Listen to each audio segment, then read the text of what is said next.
Ela achou que tinha comprado apenas um rancho abandonado em um leilão silencioso. Mas quando entrou no celeiro e o cavalo se aproximou, algo no comportamento dele fez seu corpo congelar. As pessoas ao redor perceberam o silêncio estranho, e então entenderam que aquele animal a reconhecia de um passado que ninguém ali conhecia. Se inscreva no canal, deixe seu like e comente de que parte do mundo você está assistindo, porque agora eu vou te contar tudo. O motor do carro parou de roncar, e o silêncio que veio em seguida foi tão grande que parecia um golpe. Ana desceu do carro sentindo a terra fina e avermelhada cobrindo seus sapatos de cidade. Ela olhou para a frente. Meu Deus, ela disse baixo, para ninguém. O que eu fiz? O portão estava lá, mas não se sabia como ainda se mantinha em pé. Era de madeira velha, torta, com os caibros apodrecendo. O mato crescia por todos os lados, alto e amarelado, engolindo as cercas que já estavam caídas. E no fim do caminho de terra, a casa. A foto do leilão online havia mostrado um casarão com ar saudoso. A realidade mostrava uma senhora muito, muito doente. As janelas eram olhos quebrados e escuros. A tinta branca descascava em lascas enormes, revelando a madeira cinzenta e úmida por baixo. O telhado parecia afundar de cansaço. Um vento frio cortou o ar, balançando as folhas secas de um pé de ingá. Era o único som. Ana apertou os braços ao redor do próprio corpo. O coração batia forte, mas não era a animação que ela imaginou na viagem de São Paulo até Minas Gerais. Era um aperto frio, um medo que subia da barriga. Ela tinha gastado tudo. Tudo. Suas economias de anos dando aulas de geografia, o dinheiro da rescisão, o pouco que os pais deixaram. Tudo por um punhado de terra e uma casa fantasma. Ela caminhou devagar até o portão. A cerca de arame farpado estava caída no chão, enroscada no capim. Ela empurrou o portão, que gemeu um som agudo e triste, e entrou. Cada passo era mais pesado. O ar carregava um cheiro doce e podre de fruta caída e madeira molhada. Ela chegou perto da varanda. Os degraus de madeira estavam com fungos. Ana respirou fundo e subiu. O assoalho rangiu, alto como um alerta. Ela se virou, olhando para trás, esperando ver alguém. Nada, só o vento e o mato. A porta da frente estava entreaberta. Ana empurrou. O interior era uma caverna escura e gelada. A luz do fim de tarde entrava por frestas, iluminando o pó que dançava no ar. O cheiro era de mofo, de tempo parado. Ela pôde ver o salão principal. Havia uma lareira com cinzas frias, um sofá desmanchado com tecido rasgado e quadros tortos nas paredes, as imagens já consumidas pela umidade. Ela deixou a mochila cair no chão com um baque surdo. A vontade de chorar veio forte, um nó na garganta. Procurou um lugar para se sentar e encontrou uma caixa de madeira velha, virada de cabeça para baixo. Sentou. O cansaço da viagem, a decepção, o medo do futuro, tudo pesou de uma vez. Ela enterrou o rosto nas mãos. Os pensamentos giravam. Eu sou uma tola completa, acreditando que poderia recomeçar. Olha, esse lugar está morto. De repente, um rangido, diferente do barulho da madeira velha. Era um passo. Lá fora. Ana levantou a cabeça rápido, o coração disparando. Olhou para a porta entreaberta. Uma silhueta bloqueou a pouca luz que entrava. Boa tarde, disse uma voz. Era uma voz rouca, seca, como se fosse usada poucas vezes ao dia. Ana se levantou de um salto assustada. Quem?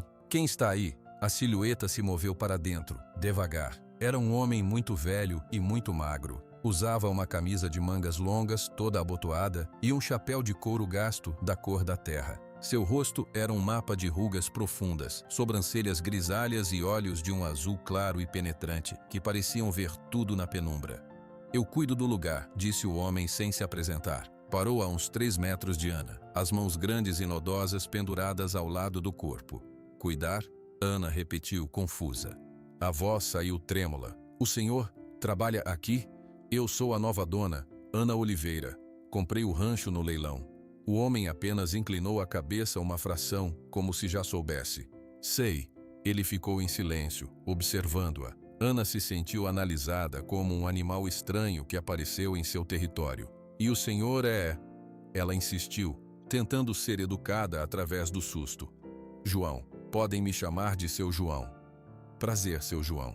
Então, o senhor era funcionário do antigo dono? Cuido do lugar, ele repetiu, como se essa frase explicasse tudo. Ana respirou, tentando se acalmar. Está certo, Não sabia que tinha alguém aqui. Os papéis do leilão não mencionavam. O senhor recebe salário? Seu João olhou para o chão de terra batida, depois para as paredes mofadas. O último salheiro veio há 8 meses. 8 meses? Ana exclamou. O senhor ficou aqui cuidando, sem receber? Ele encolheu os ombros, um movimento quase imperceptível. Alguém tinha que cuidar. Ana não sabia o que dizer. Sentiu uma ponta de vergonha por seu desespero de há pouco. Aquela figura seca e quieta estava ali, há meses, sem nada, só cuidando. O senhor mora aqui? Ela perguntou, olhando ao redor da casa inabitável. Tenho uma casinha, lá nos fundos, perto do antigo pomar. Ana assentiu perdida. A realidade do rancho era pior e mais complexa do que ela imaginou. Não era só um lugar abandonado, era um lugar com um guardião fantasma. Está fria a casa, disse seu João, mudando de assunto. A senhora quer um café? Ainda tenho um pouco de pó e lenha seca. A simplicidade da oferta naquele cenário de ruína tocou Ana. Ela sentiu os olhos marejarem novamente, mas agora por um motivo diferente. Eu adoraria um café, seu João. Obrigada. Ele apenas virou-se e foi em direção ao que parecia ser a cozinha, no fundo da casa. Ana o seguiu. A cozinha tinha um fogão a lenha antigo, uma pia de pedra e uma mesa de madeira com 3 pernas, a quarta substituída por uma pilha de tijolos. Tudo estava limpo, num contraste gritante com o resto da casa. Seu João acendeu o fogão com jeito prático, pôs água em uma chaleira preta e 2 copos de vidro grosso na mesa. Sentaram-se em silêncio. O único som era o crepitar do fogo e o assobio suave da chaleira. Ana olhava para as mãos do velho, enquanto ele preparava o café. Eram mãos enormes, com veias saltadas e os nós dos dedos inchados. Mãos que tinham trabalhado a vida toda. O senhor cuida do rancho sozinho? Ana perguntou, quebrando o silêncio. Sim, há muito tempo, há muitos anos. O senhor conheceu os donos antigos? Ele parou de mexer o pó no coador de pano e olhou para ela. Aquele olhar azul parecia pesar suas intenções. Conheci, ele disse finalmente, e nada mais. O café ficou pronto, fraco e aguado, mas quente. Ana segurou o copo com as 2 mãos, sentindo o calor penetrar sua pele fria. Bebeu um gole. Era amargo. Eu vim de São Paulo, ela disse, sem saber por que estava contando isso. Sou professora de geografia. Estava cansada da cidade, do barulho, da correria. Achei que aqui poderia ser um novo começo. Seu João bebeu seu café, sem pressa. A terra não tem pressa, menina, ele disse baixinho. A pressa é do homem que quer explorar ela. Ana olhou para ele tentando entender. Eu não quero explorar, só quero consertar, viver. Ele apenas assentiu, como se já tivesse ouvido aquilo antes. É muito estragado, Ana continuou, a voz falhando. A casa, as cercas, tudo. Eu não sei nem por onde começar. Começa por um canto, ele disse, simples. Amanhã, se a senhora quiser, eu mostro a água. O poço está assoreado, mas tem uma nascente boa mais adiante. Sem água não tem começo. Era a primeira coisa que parecia um plano, um passo. Ana sentiu um alívio minúsculo. Obrigada, seu João. Eu preciso de ajuda. Eu não sei fazer nada disso. Ele terminou o café e pousou o copo na mesa com cuidado. A senhora vai aprender, ou desiste. As palavras eram duras, mas ditas sem maldade. Era um fato. Ele se levantou. Vou deixar a senhora descansar. O quarto menos furado é aquele do canto. Tem uma cama de campanha que eu limpei. O vento não entra tanto. O senhor não vai embora? Ana perguntou quase sem querer. Eu moro aqui, ele repetiu como se fosse óbvio, e com um leve aceno com a cabeça, virou-se e saiu pela porta dos fundos, desaparecendo na penumbra do fim de tarde. Ana ficou sozinha na cozinha silenciosa, ouvindo o fogo morrer. Ela terminou o café frio e olhou pela janela suja. Lá fora, o sol se punha atrás das montanhas, pintando o céu de roxo e laranja. Era lindo, era assustador. Ela pegou sua mochila e foi até o quarto que seu João indicou. Era pequeno, com uma cama simples, um colchão fino e um cobertor velho mais limpo. O cheiro de mofo era mais fraco. Ela sentou na beira da cama, o cansaço a derrubando. Os pensamentos voltaram, mas agora menos frenéticos. Aquele homem, seu João. Quem era ele? Por que ficara? O que ele guardava ali? E o rancho? Aquele mar de problemas. O telhado, a água, as cercas, a casa. Ela deitou, olhando para o teto de madeira, onde as sombras dançavam. O medo ainda estava lá, um peso no peito, mas junto, bem no fundo, havia uma semente de curiosidade, uma vontade de ver o que aquele lugar era, no claro do dia. Fora, no escuro que caía sobre o Rancho Esperança, um animal se moveu no pasto distante. Um vulto grande e silencioso que parou e olhou na direção da casa, suas orelhas atentas voltadas para a luz fraca que agora brilhava em uma janela quebrada. O sol da manhã entrou pelo buraco na janela e acordou Ana. Ela abriu os olhos e por alguns segundos não soube onde estava. O teto de madeira escura, o cheiro de mofo e terra, o silêncio absoluto. Então, a memória voltou. O rancho, a casa, seu João. Ela se sentou na cama. O corpo doía da viagem e do colchão duro. Olhou para o relógio. Eram 7:30 da manhã. Lá fora o dia estava claro e quieto. A fome apertava seu estômago. Ana se levantou, vestiu a mesma roupa de ontem e foi até a cozinha. Encontrou um pão embalado em cima da mesa, ao lado de uma pequena garrafa térmica. Havia um bilhete escrito com letra trêmula em um pedaço de papel rasgado. Café quente. O pão é de ontem. João. Ana sorriu, um sorriso pequeno e cansado. Pelo menos ela não estava completamente sozinha. Encheu um copo com o café quente e forte e comeu um pedaço do pão seco. Enquanto comia, olhou pela janela da cozinha. A luz do dia revelava ainda mais detalhes do abandono.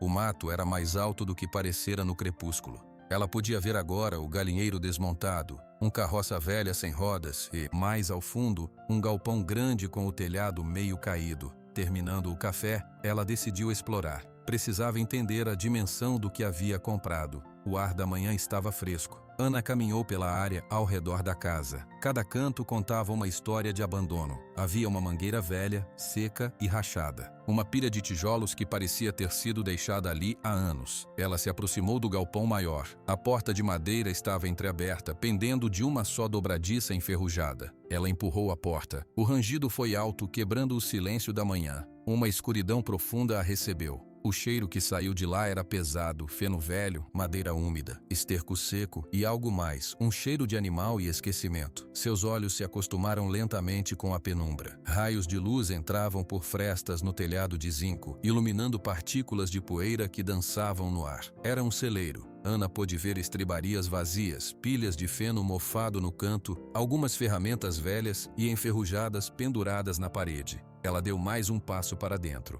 O chão de terra batida era irregular. De repente, um som, um baque surdo seguido de um ronco baixo, ofegante. Ana congelou. Alguém estava ali. Ela forçou os olhos a enxergarem o canto mais escuro do celeiro. Havia um vulto, grande, escuro, que se mexia.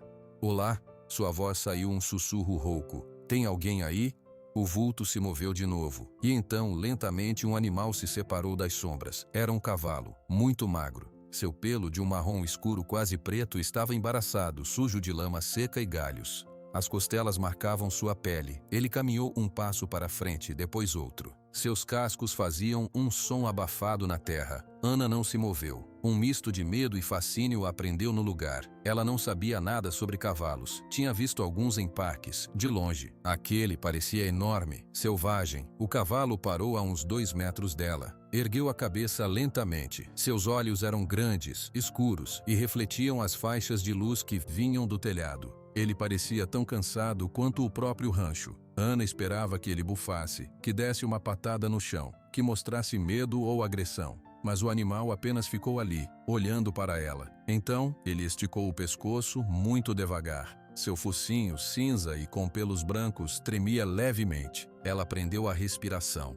O focinho tocou de leve a manga de sua camisa. Farejou. Depois, o cavalo moveu a cabeça para o lado, até que sua testa encostou suavemente no ombro de Ana. O peso era quente, real. Ana soltou o ar que estava segurando. Não era um empurrão, era um apoio, um encosto. E então, o cavalo soltou um suspiro. Não foi um suspiro qualquer, foi um som profundo que saiu de dentro do peito enorme. Um sopro longo e trêmulo que pareceu carregar o cansaço de muitos anos. Pareceu um gemido, um choro. Um calafrio percorreu a espinha de Ana, da nuca até a base das costas. Não foi medo, foi outra coisa, algo antigo. Um sentimento que não vinha da sua mente, mas do seu corpo. Um reconhecimento, o cheiro do animal, o calor do seu corpo, o som daquela respiração. Algo na memória mais profunda de Ana estremeceu. Ela não pensou. Sua mão direita se moveu sozinha. Levantou-se lentamente e tocou o lado do pescoço do cavalo, onde o pelo era mais curto. A pele estava quente e ela pôde sentir o pulso forte batendo por baixo. O cavalo não se assustou. Pressionou a cabeça um pouco mais contra o ombro dela, como se procurasse conforto. "Quem é você?" Ana sussurrou, sua voz embargada por uma emoção que não entendia. Do lado de fora do celeiro, parado na sombra de um pé de jatobá,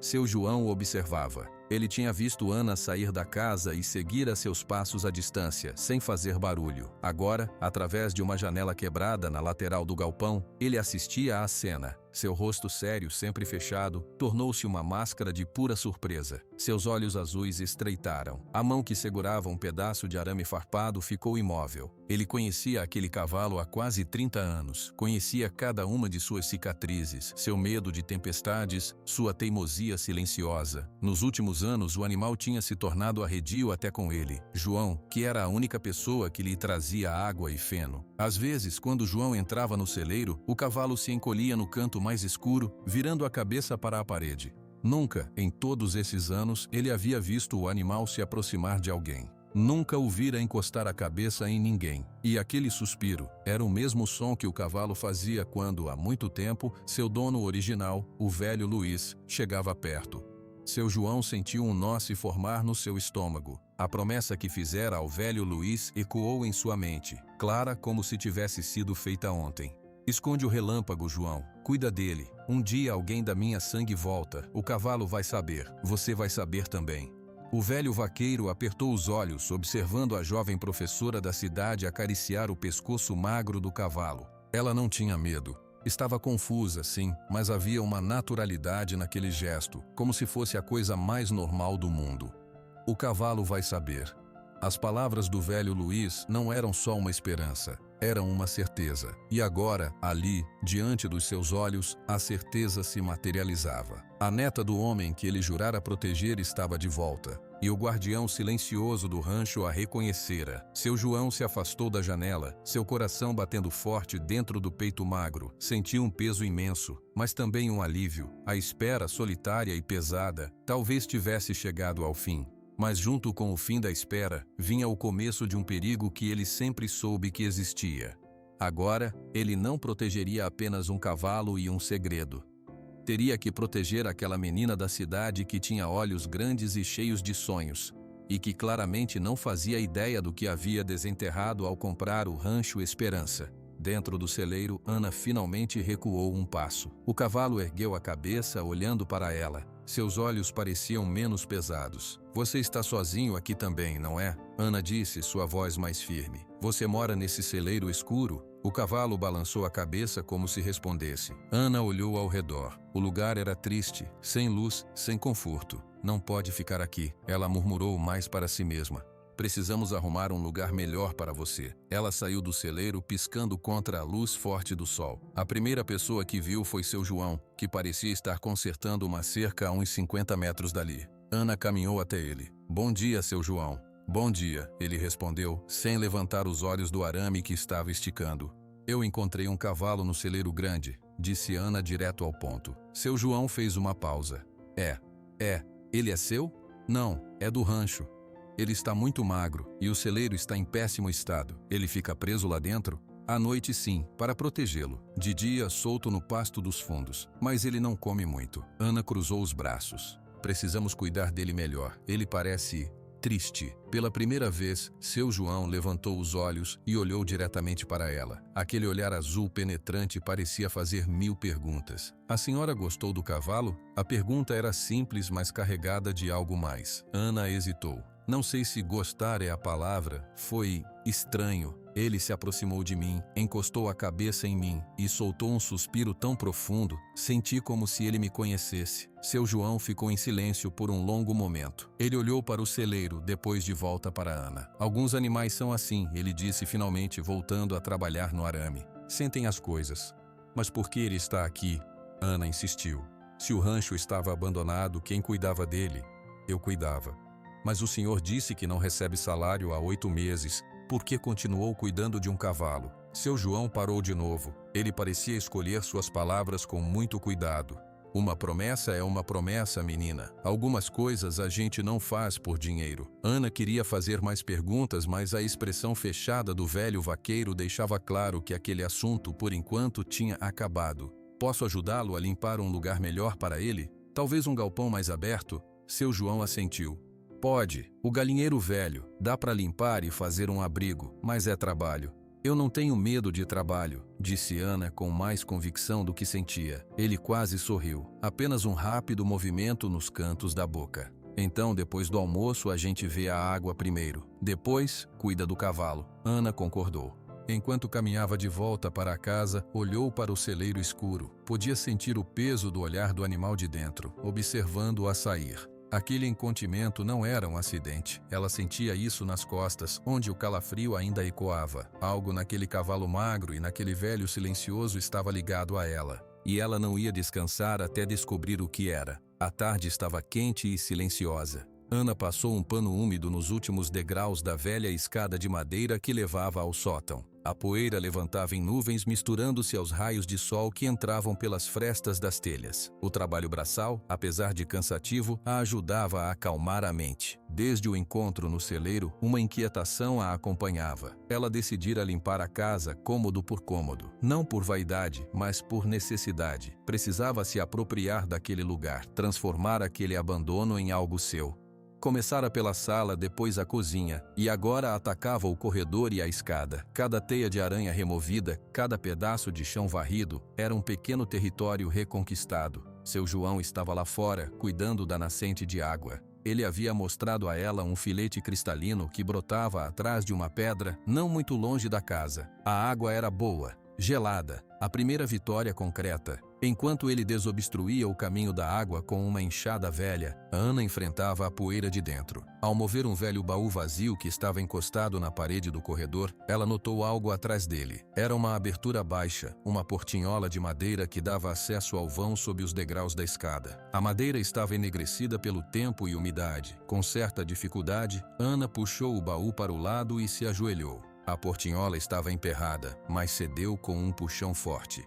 Um cheiro de terra, papel velho e mofo intenso invadiu suas narinas. Lá dentro, na escuridão, ela viu o contorno de uma caixa. Puxou-a para fora. Era uma caixa de madeira simples, sem nenhum enfeite. A tampa estava presa por um cadeado minúsculo e enferrujado. Ana pegou uma ferramenta que estava no chão, uma espécie de pé de cabra velho, e com um pouco de força quebrou o cadeado. Ao abrir a tampa, uma nova nuvem de pó a fez tossir. Dentro havia um pequeno tesouro de coisas sem valor aparente, um maço de cartas amarradas com uma fita desbotada, alguns livros de capa dura com páginas comidas pelas traças e um álbum de fotografias muito velho. Seu coração bateu um pouco mais rápido. Ela sentou no chão do corredor com as pernas cruzadas e pôs o álbum no colo.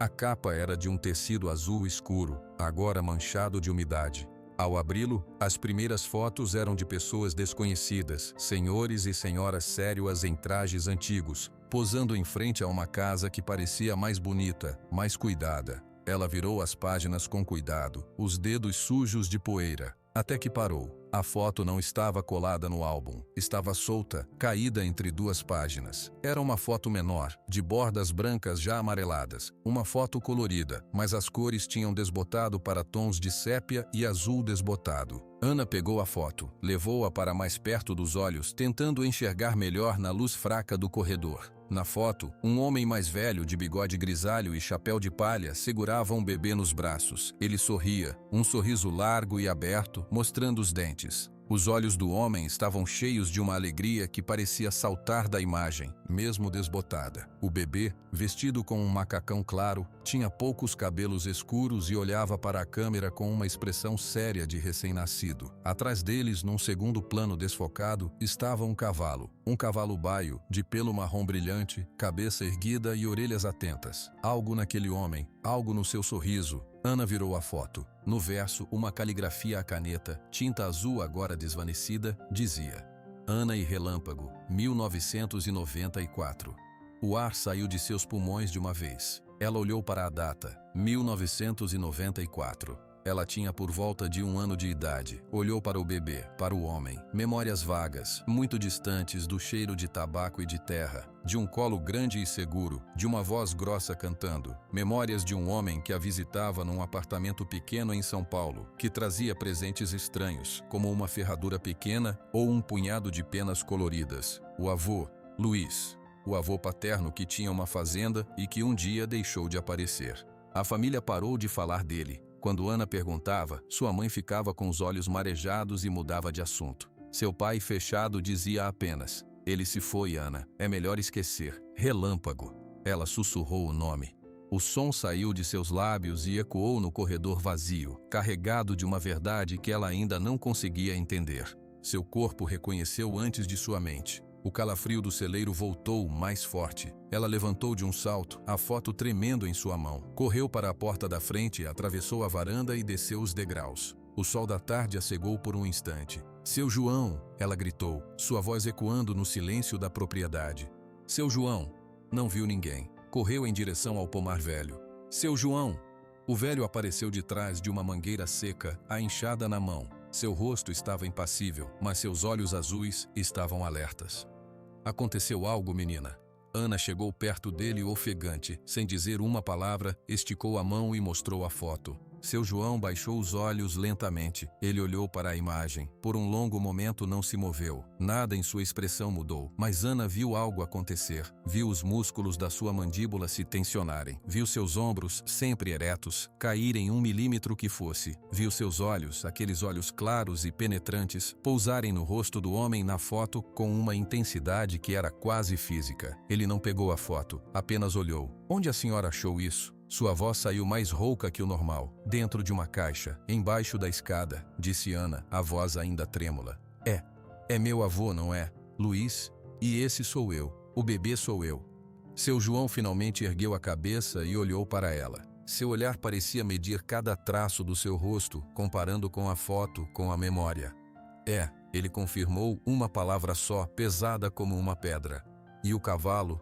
Ana continuou, o coração batendo tão forte que ela temia que ele ouvisse. "O cavalo atrás, ele se chama Relâmpago." Seu João não disse nada, apenas segurou com mais força o cabo da enxada. "Seu João," Ana insistiu, um tom de desespero entrando em sua voz. "O cavalo magro, o cavalo do celeiro, ele é o Relâmpago?" O silêncio que se seguiu foi a resposta mais eloquente. Não era um silêncio de negação. Era um silêncio carregado de anos, de segredos, de uma promessa pesada. Ana sentiu as pernas fraquejarem. Ela encostou na casca rugosa da mangueira. "Meu Deus!" ela murmurou. "É o mesmo cavalo, o cavalo do meu avô. E ele está aqui. Ele me reconheceu." As palavras soaram como loucura ao saírem de sua boca. Mas ela sabia, no fundo dos seus ossos, que eram a mais pura verdade. Aquele suspiro profundo, aquele encosto de cabeça, não era aleatório, era um reconhecimento. "Por quanto tempo?" ela perguntou, olhando para o velho. "Por quanto tempo ele está aqui? Como ele veio parar aqui?" Seu João respirou fundo. Ele olhou para o horizonte, para as montanhas ao redor do rancho, como se buscasse forças ou as palavras certas. "É uma história longa, menina." "Eu tenho tempo", disse Ana firme. "Eu tenho todo o tempo do mundo. Essa é a minha terra agora. Esse cavalo, ele é parte da minha família. Eu preciso saber." Seu João olhou para ela novamente. Dessa vez havia um resquício de algo diferente em seus olhos. Talvez respeito, talvez alívio. "Não é conversa para se ter em pé no sol", ele disse finalmente. "E eu preciso terminar de limpar o caminho da água, senão a noite chega. Seu João, por favor." Depois, ele interrompeu com uma suavidade que não era comum nele. "Depois do jantar, a senhora prepara alguma coisa para comer, eu termino meu serviço. Aí a gente senta e eu conto tudo." Ana queria protestar, exigir respostas naquele instante, mas a expressão do velho era intransigente. Ele havia aberto uma porta, mas apenas uma fresta, e marcara a hora para abri-la completamente. Ela assentiu sem palavras. Seu João pegou a enxada e se virou para voltar ao trabalho. Depois de 2 passos, parou. Não se virou, mas falou por sobre o ombro. "Cuide bem daquela foto, é uma coisa importante." E então ele se foi, desaparecendo entre as árvores do pomar. Ana ficou parada sob a mangueira seca, a foto antiga ainda apertada em sua mão suja. Olhou para a imagem do avô sorridente, do bebê que era ela, do cavalo forte e bem cuidado chamado Relâmpago. Seus olhos se encheram de lágrimas, mas não eram de tristeza. Era de uma conexão repentina, de um fio do passado que havia sido reconectado de forma brusca e poderosa. Ela olhou na direção do celeiro mesmo sem conseguir vê-lo daquele ponto. O cavalo magro, de pelo embaraçado, era aquele mesmo animal da foto. O que aconteceu? Como um cavalo cheio de vida se transformou naquela figura melancólica e esquecida. E o que mais estava escondido nas sombras desse rancho, além de um animal e um velho vaqueiro silencioso? As perguntas queimavam dentro dela, mas agora ela tinha um nome. Relâmpago, e tinha um rosto, o rosto sorridente do avô Luiz. Eles eram a chave. Seu João guardava a fechadura. Ela caminhou de volta para a casa devagar, a foto pressionada contra o peito. O rancho já não parecia apenas um lugar de abandono. Agora era um lugar de memórias. Suas memórias. E Ana sabia que antes que a noite caísse, ela finalmente começaria a entender o verdadeiro preço e o verdadeiro valor do Rancho Esperança. O cheiro de arroz queimado e feijão sem tempero dominava a cozinha. Ana não era uma boa cozinheira, e a precariedade do fogão a lenha não ajudava. Ela arrumou 2 pratos na mesa de 3 pernas, evitando o lado mais instável. A ansiedade a impedia de sentir fome. Seu João entrou, lavou as mãos na pia de pedra e se sentou, com a lentidão habitual. Começou a comer em silêncio, sem comentar sobre a qualidade da comida. Ana mal conseguiu engolir alguns bocados. A foto estava no bolso de sua calça, um peso quente e constante. Quando ele terminou, limpou o prato com um pedaço de pão e tomou um gole de água. Então, cruzou as mãos sobre a mesa e olhou para Ana. "A senhora quer saber da foto?" Era uma afirmação, não uma pergunta. "Eu preciso saber", Ana respondeu, sua voz firme no silêncio da noite que caía lá fora. O único som era o chiado de um lampião a querosene que iluminava a mesa. Seu João fez um gesto com a cabeça em direção à porta. "Vamos lá fora, o ar está pesado aqui dentro." Eles saíram para a varanda. A noite estava fresca, cheia de sons de grilos e sapos. Uma lua fina iluminava vagamente os contornos do rancho. Seu João se sentou no degrau superior, apoiando as costas num poste. Ana sentou a um passo de distância, de frente para ele. "Mostre a foto de novo", ele pediu. Ana tirou a foto do bolso e a entregou a ele. Seu João não precisou de muita luz. Seus dedos ásperos acariciaram a borda do papel como se tocassem algo sagrado. "Luiz Oliveira", ele disse, o nome saindo como um suspiro. "Seu avô, o melhor homem que eu conheci nessa vida." Ele ficou em silêncio por um momento, olhando para a escuridão. Esse lugar, o Rancho Esperança. Ele não se chamava assim antes. O nome verdadeiro era Fazenda Serenidade. Era do seu avô Luiz. Tinha o dobro desse tamanho. Os pastos eram verdes, o gado era bom, a casa estava sempre cheia de gente. Eu era o capataz, o braço direito dele. Ana prendeu a respiração. Cada palavra era um pedaço de um quebra-cabeça que começava a se formar. "E o cavalo?" Ela sussurrou. "Relâmpago", seu João disse. E pela primeira vez, Ana ouviu um tom de afeto naquela voz rouca. Era o cavalo do seu avô, desde potro. Luiz montava nele para tudo. E quando a senhora nasceu, ele apontou para a foto. Ele botava a senhora no colo e passeava pelo cercado, bem devagar. O Relâmpago era manso como um carneiro. Sabia que carregava o tesouro do dono. Ana sentiu um aperto no peito. A imagem era clara, mesmo nunca a tendo vivido conscientemente. "O que aconteceu, seu João? Como a fazenda se perdeu? Minha família nunca falou. Só sei que ele perdeu tudo e depois morreu." A expressão do velho endureceu. Seus olhos azuis brilhavam na penumbra. "A fazenda não se perdeu, menina. Foi roubada." A palavra ecoou na noite silenciosa. "Roubada?" Ana repetiu confusa. O seu avô Luiz era um homem bom. Confiava nas pessoas. Tinha um sócio, um homem chamado César Montenegro. Eles começaram alguns negócios juntos. César era esperto, falava bem, sabia de números. Um dia, Luiz descobriu que César estava fazendo empréstimos enormes no nome da fazenda. Dívidas que seu avô não sabia. Quando a verdade veio à tona, já era tarde. Os bancos cobravam. A dívida era maior do que tudo o que a fazenda valia. Ana sentou-se mais ereta. Meu avô não pôde provar que não foi ele. César Montenegro era esperto. Os papéis estavam todos assinados. Tinha a assinatura do seu avô em coisas que ele não entendia direito. Foi uma armadilha. A justiça foi rápida. A Fazenda Serenidade foi a leilão para pagar as dívidas. Seu avô perdeu tudo. A casa, as terras, os animais, tudo. E a minha família? Minha mãe, ela era filha única, não era? Seu João assentiu pesadamente. Sua mãe já estava casada, morando em São Paulo. Ela e seu pai tentaram ajudar, mas não tinham como. A vergonha foi grande. Seu avô Luiz ficou aqui até o último dia. No dia em que os novos donos, um especulador de terras de Belo Horizonte, vieram tomar conta, foi o dia mais triste da minha vida. Ele fez uma pausa tão longa que Ana pensou que ele não continuaria. E o relâmpago? Ela lembrou suavemente. Seu João olhou para ela. No dia antes de perder a fazenda, seu avô me chamou no estábulo. O relâmpago estava lá. Luiz colocou a mão na cabeça do cavalo e disse para mim: João, esse cavalo não vai comigo. Eles vão vender tudo, mas o relâmpago, ele é da família, ele é da Ana. Eu não entendi. Ele disse: esconde o relâmpago, leva ele para o pasto fechado nos fundos, perto do córrego seco. Ninguém vai lá, cuida dele. Um dia alguém da minha sangue volta. O cavalo vai saber, você vai saber também. Ele me fez prometer. Ana sentiu as lágrimas quentes escorrerem por seu rosto. Ela não as enxugou. E o Senhor prometeu. Prometi. No outro dia, a fazenda foi tomada. Levei o relâmpago para os fundos como ele pediu. O novo dono nem percebeu que faltava um cavalo. Ele só queria a terra para revender. A fazenda passou por várias mãos depois disso. Ninguém cuidava direito. A casa foi caindo, as cercas foram caindo, o mato cresceu. Eu fiquei. Como assim o senhor ficou? O primeiro dono novo precisava de alguém que conhecesse a terra. Eu me ofereci para ficar por um salário baixo. Eu disse que não tinha para onde ir. Era verdade. Minha vida era ali e eu tinha uma promessa para cumprir. Fui ficando. Quando esse dono vendeu para outro, eu convenci o novo a me deixar ficar também. E assim foi. Sempre como o caretão, o homem que cuida do lugar. O salário sempre atrasava, às vezes não vinha. Mas eu tinha que ficar, por causa do relâmpago.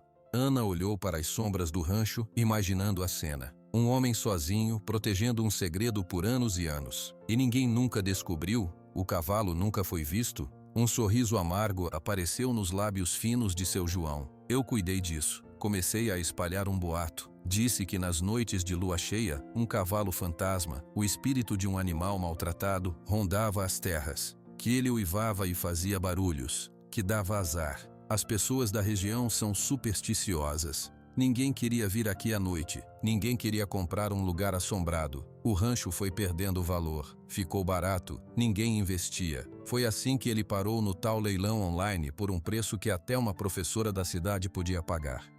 Ana engoliu em seco. Sua compra impulsiva. Não foi um acaso. Foi consequência de 3 décadas de um homem protegendo um segredo. O Senhor fez tudo isso por uma promessa. Por uma promessa e por lealdade. Seu avô Luiz era meu amigo. Ele me tratou como um irmão. Eu via a dor dele, eu via a injustiça. Guardar o cavalo era a única coisa que eu podia fazer por ele. E esperar. Esperar por quê?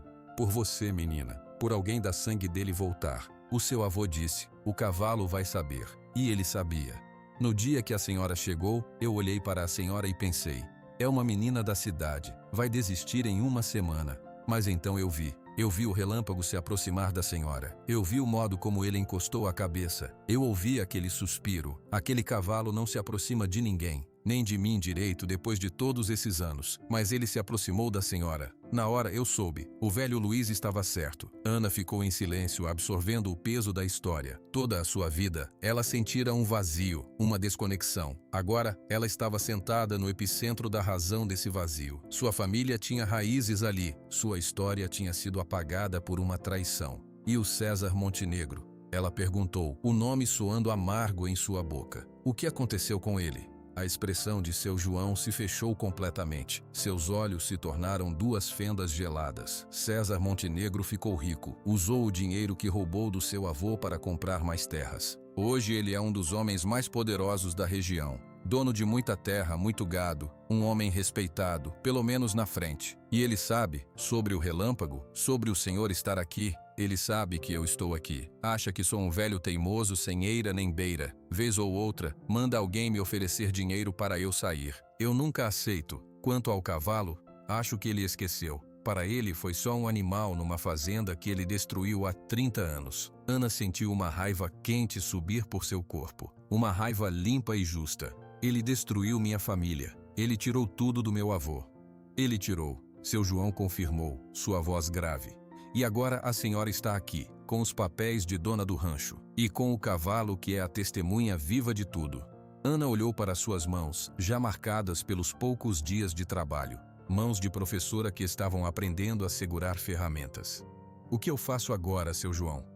O velho vaqueiro se levantou, seus ossos rangendo.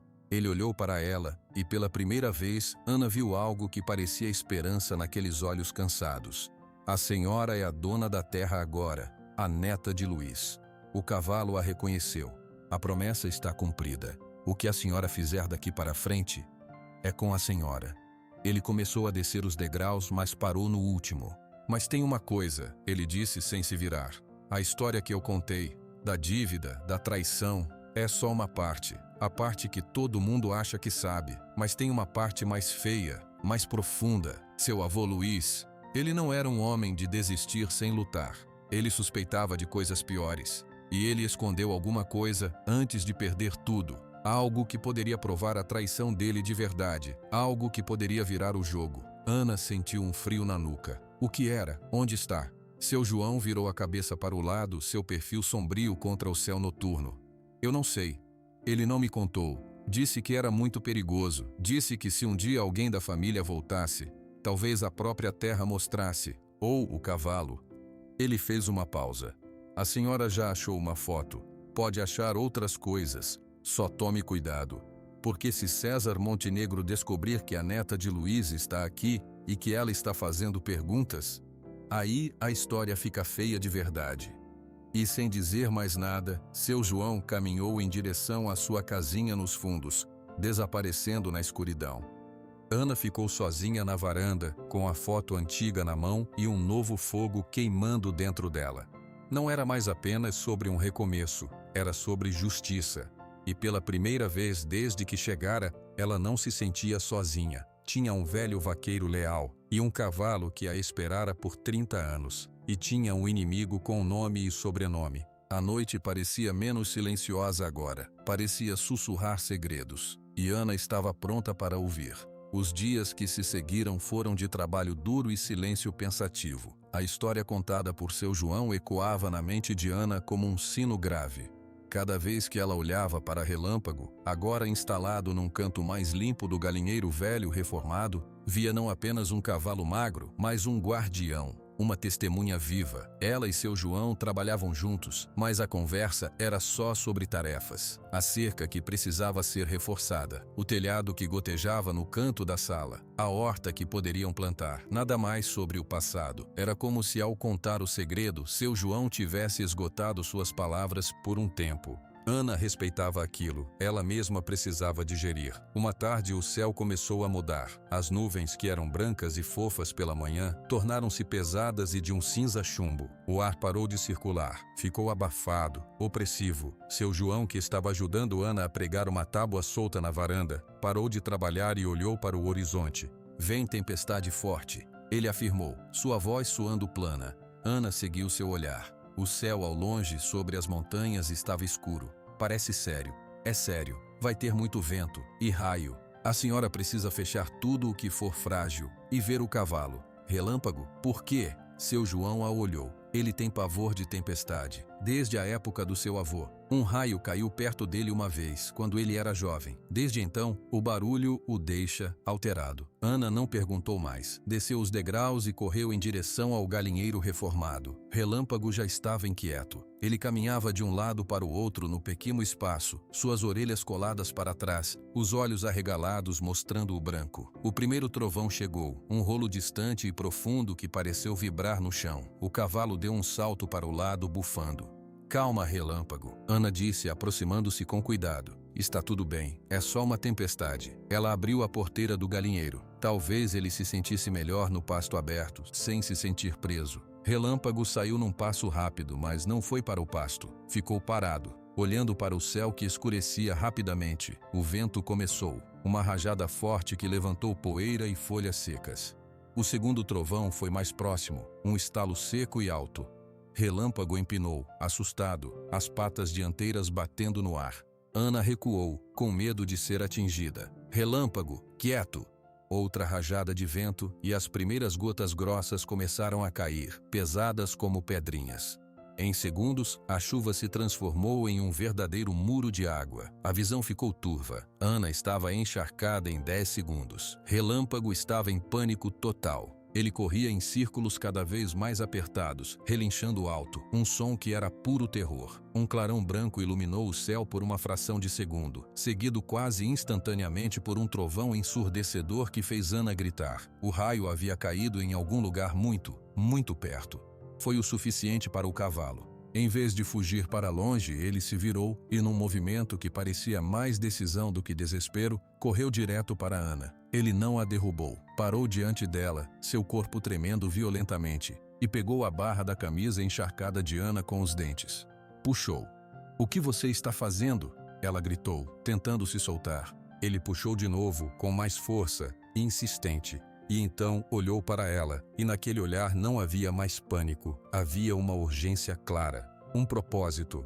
"Você quer que eu monte?" Ana perguntou incrédula. Relâmpago soltou a camisa e empinou a cabeça como um aceno. A chuva caía implacável. Seu João apareceu à distância, na porta da casa, gritando algo que se perdeu no barulho da tempestade. Sem pensar duas vezes, Ana agarrou as crinas longas do pescoço de Relâmpago. Ele se abaixou um pouco, facilitando. Ela subiu, se jogando sobre seu lombo, sem sela, sem nada para se segurar. Mal teve tempo de se acomodar. Relâmpago partiu. Não foi uma corrida desgovernada, foi uma disparada certeira. Ele atravessou o pasto dos fundos, saltou uma parte baixa da cerca caída e mergulhou no cerrado fechado. Galhos de árvores baixas e retorcidas raspavam nas pernas e nos braços de Ana. Ela se agachou sobre o pescoço do cavalo, segurando nas crinas com toda a força, tentando não cair. O cavalo sabia exatamente para onde ir. Dobrava entre árvores, desviava de pedras, seguia um caminho que só ele via. A chuva batia em seus rostos, a água escorrendo pelos olhos de Ana, cegando-a. Ela confiava apenas no animal, no instinto firme que o guiava. Eles cavalgaram por talvez 5 minutos, que pareceram 1 hora. A tempestade rugia ao redor, mas o pânico inicial de Relâmpago havia desaparecido. Ele corria com uma determinação focada. De repente, ele diminuiu o passo. Eles estavam numa pequena clareira, protegida por um denso coqueiro de guariroba. O barulho da chuva era um pouco mais abafado ali. Relâmpago parou completamente. Ele estava ofegante, o vapor saindo de suas narinas no ar frio. Ana deslizou de seu lombo, as pernas bambas. "O que foi? Por que você trouxe eu aqui?" Relâmpago não a olhou. Ele caminhou até o centro da clareira, onde o chão era uma mistura de terra e raízes. Ele cheirou o solo bufando. Depois, levantou uma pata dianteira e bateu no chão. 1 vez, 2 vezes. "O que tem aí?" Ana perguntou, ajoelhando-se na terra molhada, ignorando a lama que impregnava suas calças. O cavalo começou a escavar, não de forma frenética, mas com uma insistência metódica. Sua pata remexia a terra úmida, jogando torrões para o lado. Ana entendeu. Ela se juntou a ele. Com as próprias mãos, começou a cavar. A terra, amolecida pela chuva, cedia com relativa facilidade. Suas unidas encheram-se de lama. Seus dedos bateram em pedras e raízes. Ela cavou ao lado da pata do cavalo, seguindo o ritmo dele. Relâmpago parou de cavar e recuou um passo, observando-a, sua respiração ainda ofegante. Ana continuou. Suas mãos, já calejadas pelos dias de trabalho, doíam, mas ela não parou. Até que seus dedos encontraram algo que não era terra nem pedra. Algo duro, liso, frio. Ela limpou a terra ao redor com mais frenesi. Surgiu uma superfície plana e metálica, enferrujada. Era uma caixa, retangular, não muito grande. "Meu Deus", ela murmurou.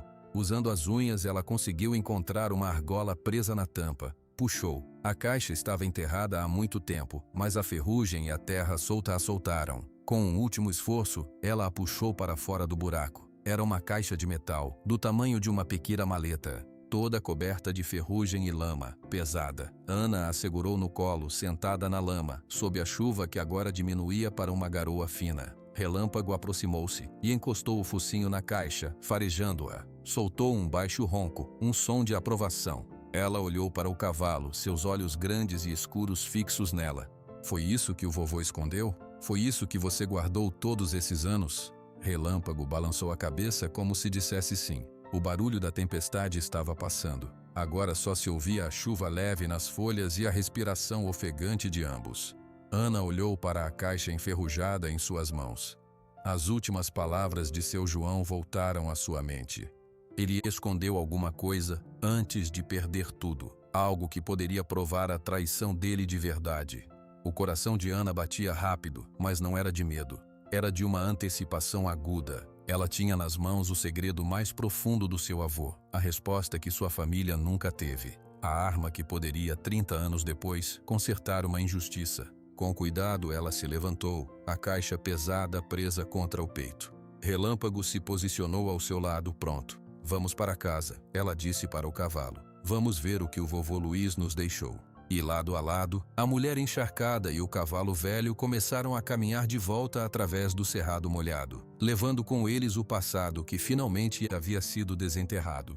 A lamparina de querosene projetava sombras dançantes nas paredes da cozinha. Ana estava sentada à mesa, ainda encharcada, com a caixa de metal enferrujada diante de si. A água da sua roupa pingava no chão de terra batida, formando uma pequena poça. Seu João estava em pé ao lado do fogão, aquecendo água para um chá. Ele não perguntara nada quando ela entrara, com a caixa suja de lama apertada contra o peito e Relâmpago parado do lado de fora, observando pela porta aberta. Apenas acendera a lamparina com mãos firmes. Agora, ele colocou 2 canecas de chá de erva doce na mesa e sentou-se à frente dela. Seus olhos azuis estavam fixos na caixa. Foi ele que levou a senhora até lá, disse, não como pergunta, mas como constatação. Ana assentiu, ainda ofegante da caminhada de volta. No meio da tempestade, ele sabia exatamente para onde ir. Cavou o chão, eu cavei com ele. Ela passou os dedos sobre a superfície áspera e enferrujada. A tampa estava soldada pela ferrugem e pelo tempo. Precisamos abrir, disse Ana, sua voz contendo uma urgência contida. Seu João levantou-se, foi até um canto da cozinha e voltou com um conjunto de ferramentas velhas e enferrujadas. Um martelo, um formão e uma pequena alavanca. Colocou-o sobre a mesa ao lado da caixa. Cuidado, ele disse. O que estiver lá dentro pode estar frágil.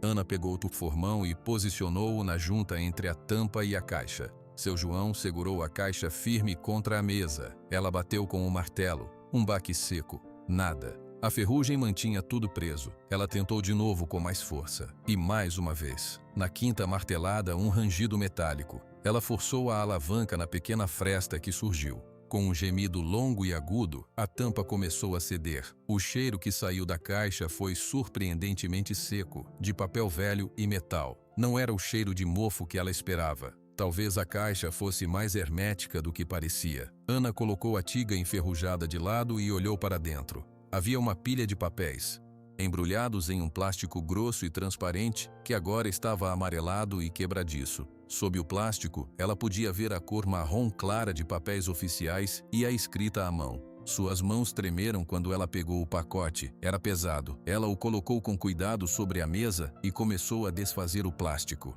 Ele se desfez em pedaços como folhas secas. Os documentos apareceram. O primeiro era uma folha maior, mais grossa, com um selo oficial no topo. Ana limpou a poeira do plástico com a manga molhada e começou a ler, em voz baixa e hesitante.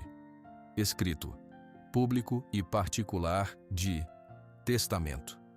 Ela engoliu em seco.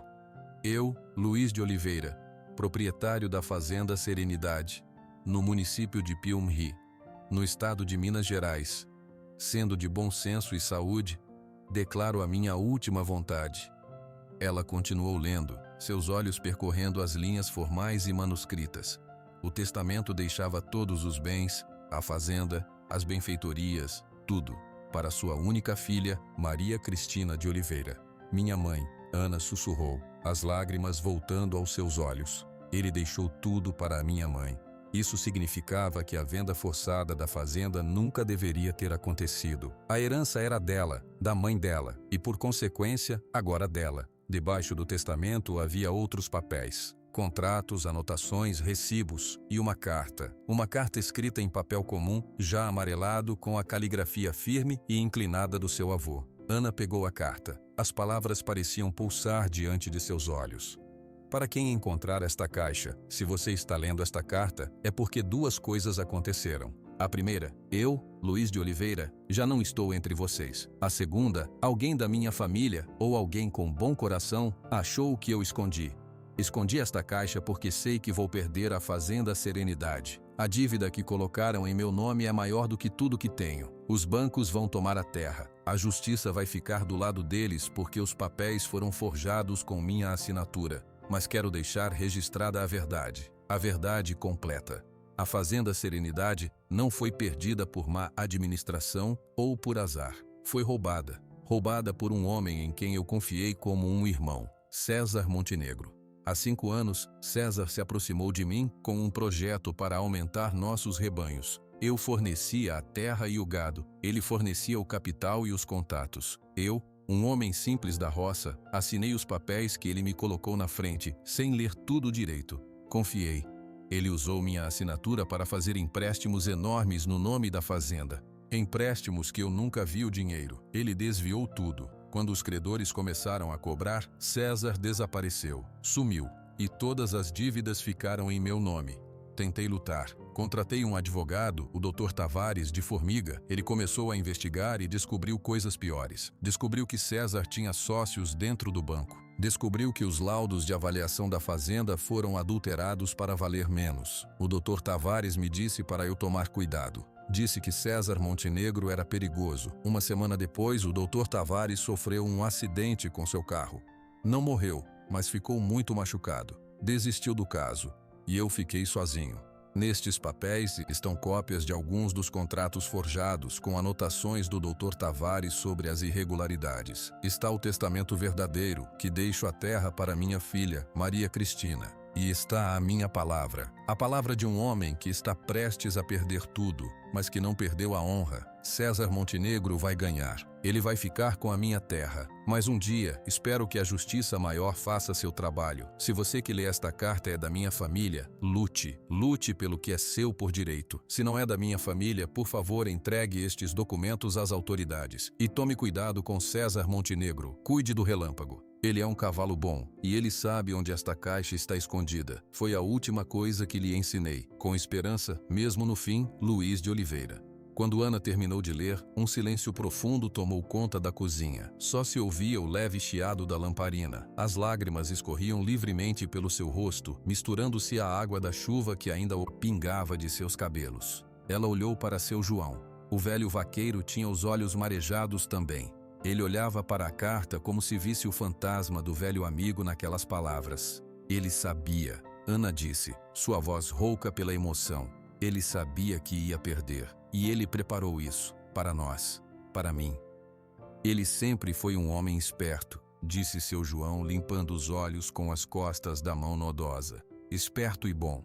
Mas a bondade às vezes não é páreo para a maldade de um homem como César. Ana pegou os outros papéis. Eram contratos bancários, documentos de empréstimo, todos com a assinatura do seu avô. E, em anexo, folhas com anotações em outra caligrafia, mais redonda. As anotações do advogado Dr. Tavares. Ele havia circulado datas, valores, assinaturas. Em uma margem estava escrito: assinatura inconsistente com a do registro. Possível falsificação. Em outra: valor do empréstimo não condiz com a garantia apresentada. Superfaturamento. Era a prova concreta que seu avô nunca teve. Ou melhor, que ele teve, mas foi intimidado a não usar. A raiva que Ana sentira antes agora se transformava em algo sólido, frio e determinado. Não era mais uma raiva vaga, era uma fúria direcionada. Ele destruiu a vida do meu avô, arruinou minha família, mandou intimidar o advogado. E ficou rico com isso. E agora ele é um homem respeitado. Respeitado por quem não sabe a verdade, disse seu João, sua voz carregada de um ódio antigo e paciente. Ana levantou-se, os documentos preciosos em suas mãos. Ela os colocou de volta na caixa com todo o cuidado. Isso muda tudo, seu João. Com esses documentos, com o testamento, a venda da fazenda foi ilegal. A terra, ela é minha por direito. Seu João assentiu lentamente. Mas só se a justiça reconhecer. E a justiça, ela pode ser lenta e pode ser cega para homens poderosos. Então nós vamos fazer ela enxergar. disse Ana, com uma convicção que vinha do mais profundo de seu ser. Meu avô guardou isso por 30 anos. O Senhor guardou o relâmpago por 30 anos. Eu não vou deixar isso morrer aqui, numa caixa enferrujada. Ela olhou para a porta, onde Relâmpago ainda esperava, paciente, sua silhueta escura contra a noite úmida. Ele cumpriu a promessa dele, Ana disse, mas para si mesma. Ele nos levou até a verdade, agora é a nossa vez. Seu João observou-a, e pela primeira vez, um brilho de algo que parecia orgulho apareceu em seus olhos cansados. O que a senhora vai fazer, menina? Ana respirou fundo. A professora de geografia da zona leste de São Paulo já não existia mais. No seu lugar, estava a neta de Luiz de Oliveira, dona da fazenda Serenidade. Amanhã, ela disse, sua voz clara e firme. Amanhã nós vamos à cidade, nós vamos encontrar um advogado, e nós vamos começar a lutar para tirar o nome do meu avô da lama e colocar o nome de César Montenegro no lugar onde ele sempre deveria ter estado, na cadeia. A noite fora da casa era escura, mas dentro da cozinha, iluminada pela fraca luz da lamparina, um novo fogo havia sido aceso. Um fogo de justiça, alimentado por 30 anos de silêncio e uma verdade que finalmente respirara. A manhã seguinte amanheceu clara e fresca, como se a tempestade tivesse lavado o céu. Ana acordou antes do sol, seus nervos formigando de antecipação. Ela colocou os documentos da caixa de metal dentro de uma sacola plástica limpa e depois dentro de uma pasta velha que encontrou num armário. Cada papel parecia queimar suas mãos, tão precioso era. Seu João já estava pronto, vestido com sua melhor camisa, ainda simples, mas limpa. Ele tinha limpo os sapatos de couro, gastos, mas sem lama. O ônibus passa na estrada principal às 7h30, ele informou, enquanto Ana tomava um café rápido. Se a gente não pegar esse, só tem outro ao meio-dia. Vamos pegar, disse Ana decidida. Eles trancaram a casa da melhor forma possível e começaram a caminhar pela estrada de terra até a rodovia. Foram 20 minutos de silêncio, cada um envolto em seus próprios pensamentos. Relâmpago os observou partir da cerca do pasto, suas orelhas atentas. O ônibus era velho, barulhento e cheio. Ana nunca se sentira tão deslocada. As mulheres olhavam para suas roupas de cidade, agora surradas e manchadas de terra. Os homens cumprimentavam seu João com acenos de cabeça respeitosos, mas seus olhos examinavam Ana com curiosidade. Ela manteve a pasta apertada contra o peito. A cidade de Pyongyang era pequena, mas movimentada para os padrões do rancho. Carros, motos, pessoas andando nas calçadas. O ar cheirava a café e gasolina. Seu João guiou Ana por algumas ruas até uma praça arborizada. Num prédio de 2 andares, com a pintura descascando, uma placa simples dizia: Dr. Geraldo Martins, advogado. Subiram as escadas. O escritório era pequeno, com uma secretária idosa datilografando em uma máquina barulhenta. Havia um cheiro forte de papel e poeira. Bom dia, dona Marta, disse seu João, tirando o chapéu. A mulher olhou por cima dos óculos. João Moreira, há quanto tempo? E a companhia? Esta é a dona Ana Oliveira, nova dona do Rancho Esperança. Precisamos falar com o doutor. É urgente. Dona Marta avaliou Ana com um olhar rápido e profissional. O doutor está com cliente, mas já está acabando. Sentem-se. Eles se sentaram em 2 cadeiras de madeira duras, ao lado de uma estante abarrotada de livros grossos. Ana conseguia ouvir vozes abafadas vindo da sala ao lado. Uma voz calma, profissional e outra voz agitada, quase chorando. 10 minutos depois, uma senhora de luto saiu da sala. Os olhos vermelhos, um homem de meia idade, de óculos e paletó, apareceu na porta. Dona Marta, pode preparar aquela petição para... Ah, seu João. Boa surpresa. O advogado tinha um rosto cansado, mas gentil. Bom dia, doutor, disse seu João, levantando-se. Este é um assunto importante, da antiga fazenda Serenidade. O rosto do doutor Geraldo mudou imediatamente. Uma sombra de reconhecimento e cautela passou por seus olhos. Entrem, ele disse, abrindo a porta totalmente. Sua sala era ainda menor, com uma mesa coberta de processos. Ele ofereceu cadeiras e sentou-se atrás da mesa, cruzando as mãos. Fazenda Serenidade. Faz muitos anos que não ouço esse nome. O que aconteceu? Ana colocou a pasta sobre a mesa. Eu sou Ana Oliveira. Sou neta de Luiz de Oliveira, o antigo dono. O advogado franziu a testa, tentando conectar os pontos. Luiz de Oliveira? Sim, me lembro. Um caso triste. Ele perdeu a propriedade para o banco. Isso deve ter sido nos anos 90. Ele não perdeu, doutor. Ana disse, sua voz firme. Ele foi roubado, e nós temos a prova. Ela abriu a pasta e tirou o testamento e a carta. Colocou-os diante do advogado. Dr. Geraldo pegou os documentos com cuidado, colocou os óculos na ponta do nariz e começou a ler. Seu rosto era impassível, mas Ana via seus olhos se movendo rapidamente, absorvendo cada palavra. Ele leu o testamento, depois leu a carta, leu uma segunda vez. Então pegou as anotações do antigo advogado, Dr. Tavares, e examinou-as com atenção. O silêncio na sala era opressivo. Seu João não fazia um movimento. Finalmente, o Dr. Geraldo tirou os óculos e limpou-os com um lenço. Onde a senhora conseguiu esses documentos? Eles estavam enterrados na terra da fazenda. Onde é o rancho Esperança hoje? Meu avô os escondeu antes de perder a terra. E o cavalo? Relâmpago. Ele realmente a levou até o local? Ana assentiu. Durante a tempestade de ontem, ele sabia exatamente onde cavar. O advogado deixou escapar um longo suspiro. Incrível, 30 anos, e a verdade vem à tona assim. Ele olhou para Ana com um novo respeito. Esses documentos, o testamento parece absolutamente autêntico. A carta é uma prova testemunhal poderosa, especialmente com o relato do que aconteceu com o Dr. Tavares. E essas anotações, elas apontam fortes indícios de falsificação e fraude. Isso significa que a venda da fazenda foi inválida? Perguntou Ana, seu coração batendo forte. Significa que há um argumento jurídico muito forte para anular a transferência da propriedade. Se o testamento que deixa a terra para sua mãe é válido, e ela era a herdeira legítima no momento da venda forçada, então o banco vendeu um bem que não pertencia ao seu avô, mas à sua mãe. É uma grande confusão jurídica, mas favorável a você. Ana sentiu um alívio tão grande que quase desmaiou, mas o rosto do advogado continuava sério. No entanto, há problemas grandes. Que tipo de problemas? Perguntou seu João, sua voz grave rompendo o silêncio. Dr. Geraldo se inclinou para a frente. Primeiro, o tempo. Isso aconteceu há 30 anos. A justiça é lenta para casos novos. Imagine para um caso antigo como esse. Vai ser uma batalha longa e cara. Segundo, e mais importante, o homem que a senhora acusa. César Montenegro, disse Ana, o nome saindo como um veneno. O advogado assentiu, seu rosto fechando-se.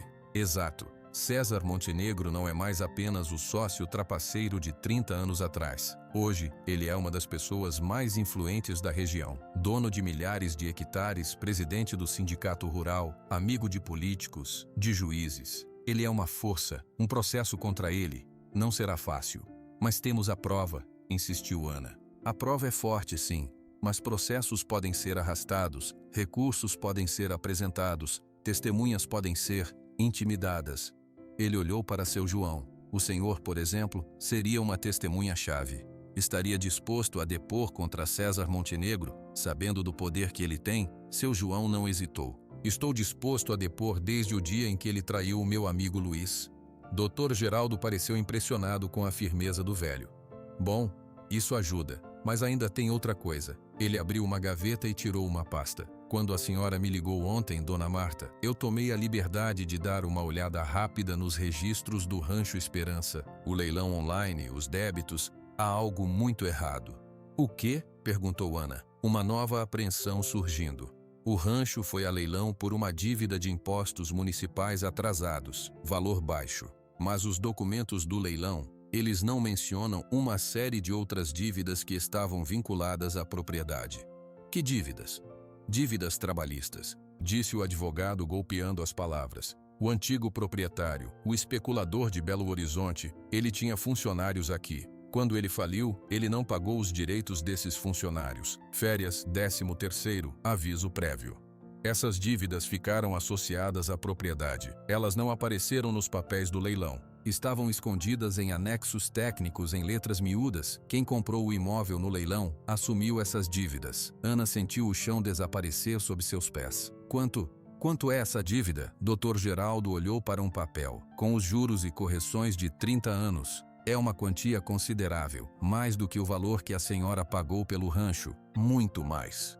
Eu não tenho esse dinheiro. Ana sussurrou, o desespero voltando. Eu gastei tudo o que tinha. Exatamente, disse o advogado, seu tom sendo gentil, mas firme.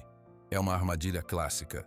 Coloca-se uma propriedade com um preço baixo num leilão rápido, escondendo dívidas enormes.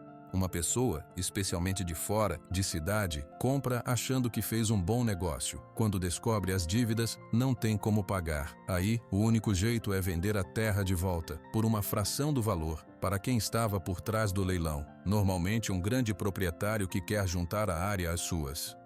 A peça final do quebra-cabeça se encaixou na mente de Ana com um clique audível.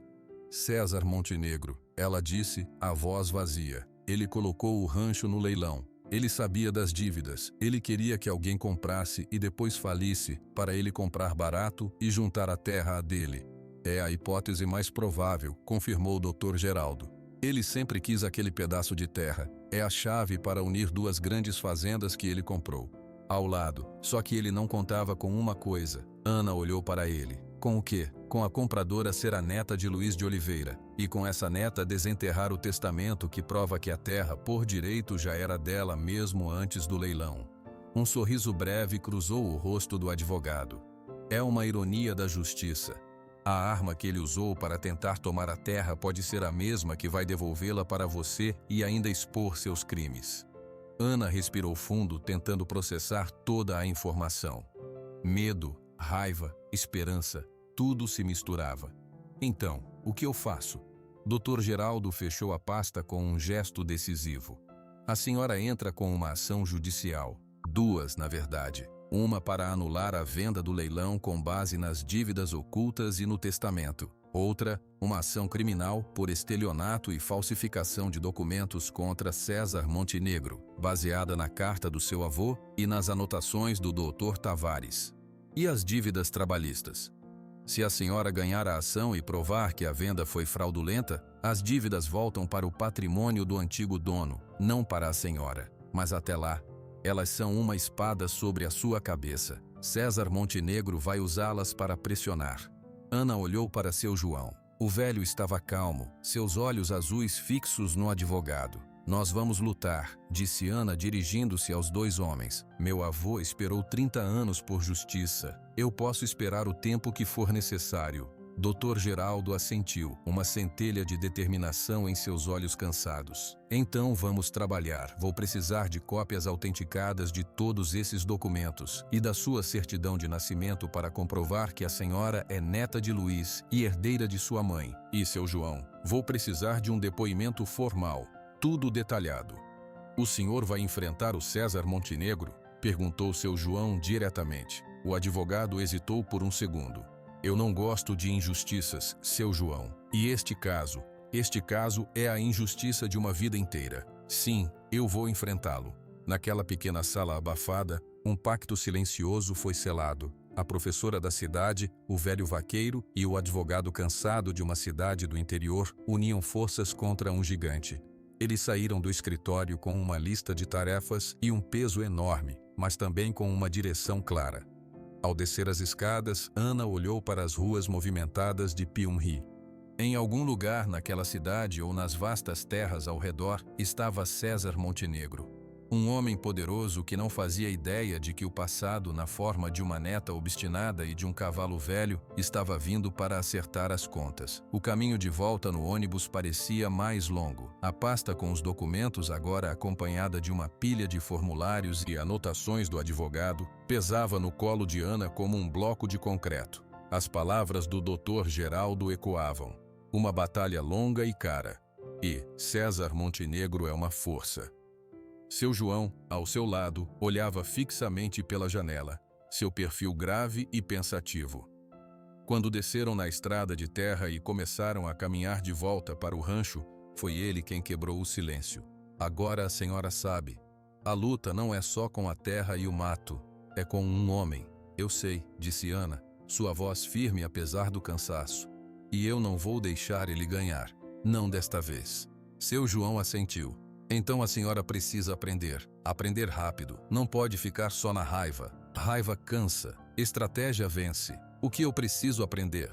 Tudo, ele disse simples. Primeiro, a senhora precisa conhecer sua terra, cada palmo, para saber o que está defendendo. Depois, precisa aprender a se virar, para não depender de ninguém. E precisa aprender a olhar, para ver o perigo antes que ele chegue perto. E assim começou uma nova rotina no Rancho Esperança. As manhãs não eram mais apenas para consertar coisas, eram para aprender. No primeiro dia, seu João pegou um mapa velho e amarelado, desenhado à mão pelo avô de Ana. Espalhou-o sobre a mesa da cozinha. Aqui, ele apontou com seu dedo torto. É o marco da Pedra Seca. É o limite norte. Aqui, o córrego que enche na chuva é o limite leste. Aqui, o pé de pequi gigante, já morto agora, era o limite sul. E aqui, a cerca de arame farpado, que ainda está de pé, é o limite oeste com as terras do Monte Negro.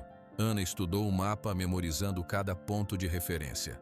Como você sabe que ainda estão certos? Porque eu cuidei para que ficassem certos, disse seu João. Todo mês eu dou uma volta, verifico. Tem gente que gosta de empurrar a cerca, 1 metro aqui, 2 metros ali. Quando a terra é grande, ninguém percebe, até o dia que percebe. No dia seguinte, eles foram verificar os limites. Caminharam por horas. Seu João mostrava árvores marcadas com um X antigo, pedras meio enterradas que serviam de marco. Em um ponto, onde a cerca de arame farpado estava mais nova e mais forte do que o resto, ele parou. Aqui, ele disse. Essa cerca foi posta há uns 5 anos. Do outro lado é terra do Monte Negro. Ele botou essa cerca bem no lugar, dizendo que o marco antigo estava errado. Empurrou o limite uns 50 metros para dentro do que era a fazenda Serenidade. Ana olhou para a cerca robusta, depois para o lado de cá, onde o mato crescia livre. Isso é nosso? É, sempre foi. Mas ele tomou. E ninguém questionou, porque na época o dono era um homem de Belo Horizonte que nunca botou os pés aqui. Uma fúria fria tomou conta de Ana. Nós vamos tirar isso. Primeiro a gente marca do nosso lado, para não esquecer. Seu João tirou de sua mochila uma fita plástica vermelha e amarela e amarrou-a em alguns pontos da cerca velha do lado deles. Isso avisa, para nós e para eles. Nos dias seguintes, Ana aprendeu tarefas que nunca imaginara. Aprendeu a consertar uma cerca não apenas com arame, mas com o tensionador certo, para que ficasse firme. Aprendeu a verificar a água do poço, a limpar o filtro de areia. Aprendeu com a paciência infinita de seu João a plantar uma horta simples, abóbora, feijão, mandioca. Coisas que crescem mesmo com pouco cuidado. Suas mãos, que já estavam ásperas, encheram-se de calos novos e pequenos cortes. Ela parou de reclamar. A dor física era real, mas também era uma prova de que ela estava se tornando parte daquele lugar. Uma tarde, seu João a levou até a cidade novamente, mas não ao advogado. Foi a uma pequena delegacia de polícia. Precisamos registrar uma ocorrência, ele disse ao jovem escrivão atrás do balcão. Qual o problema? O escrivão perguntou, olhando para Ana com curiosidade. Invasão de limite territorial, disse seu João, colocando uma cópia do mapa antigo sobre o balcão. O proprietário vizinho, César Montenegro, avançou sua cerca sobre a terra do Rancho Esperança, aqui. O escrivão olhou o mapa depois para Ana. A senhora é a dona? Sou, Ana Oliveira. Ele anotou algo. E a senhora tem os documentos que comprovam a propriedade? Ana tirou a cópia autenticada da escritura do leilão e a cópia do testamento do avô. Tenho. E tenho um testamento que prova que esta terra era da minha família 30 anos atrás.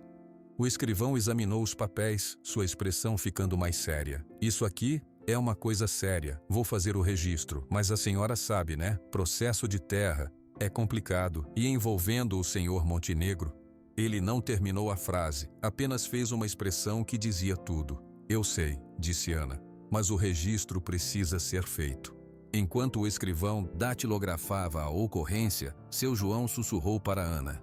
É assim, passo a passo. Registra aqui, registra ali. Cria um papelório, isso protege. De volta ao rancho, Ana começou a passar tempo com Relâmpago. Não era mais apenas uma visita, era trabalho. Ela aprendeu a escová-lo, a limpar seus cascos, a misturar sua ração com o feno velho. O cavalo, que antes era só tristeza e ossos, começou a responder. Seu pelo, ainda embaraçado, ficou mais limpo. Ele ganhou um pouco de peso, e seus olhos, quando viam Ana se aproximar, perdiam um pouco da profunda melancólica. Um dia, enquanto ela o escovava, Relâmpago virou a cabeça e encostou o focinho em seu braço, um gesto suave. Ele está se acostumando com a senhora, observou seu João, que estava consertando uma carroça perto dali. Ele confia. Eu confio nele também, Ana respondeu, acariciando o pescoço do animal. Ele me trouxe até a verdade. Seu João fez um som de concordância. O cavalo fez a parte dele. Agora a gente faz a nossa. A parte deles incluía vigiar. Seu João ensinou Ana a olhar para o horizonte não apenas para apreciar a paisagem, mas para procurar coisas que não pertenciam. Poeira de carro na estrada distante em um dia sem vento. Pegadas de pneus novos perto das cercas. Sons de motosserra onde não deveria haver árvores para cortar. Foi assim que uma tarde, Ana viu. Ela estava na colina atrás da casa, tentando identificar os limites no mapa, quando avistou uma picape vermelha parada na estrada que margeava a propriedade. 2 homens desceram. Não entraram na terra, mas ficaram parados, olhando por binóculos na direção da casa. Ficaram lá por 10 minutos. Depois, subiram no carro e foram embora. Ana desceu a colina correndo. Seu João tinha um carro na estrada. 2 homens com binóculos olhando para cá. Seu João, que estava lavando uma lata de leite, secou as mãos. Seu rosto não mostrou surpresa. Que tipo de carro? Uma picape vermelha, velha, mas não muito. Seu João fez um aceno com a cabeça. É do Montenegro. Os homens dele devem estar verificando, vendo o que a gente está fazendo, se a gente está fraco. O que nós fazemos?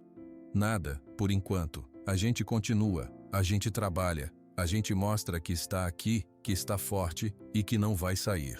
Ele olhou para Ana. Mas a senhora precisa ter uma coisa sempre perto. O quê? Ele foi até a casinha dele e voltou com um objeto comprido envolto em um pano. Desembrulhou. Era um velho facão com a lâmina larga e o cabo de madeira gasto.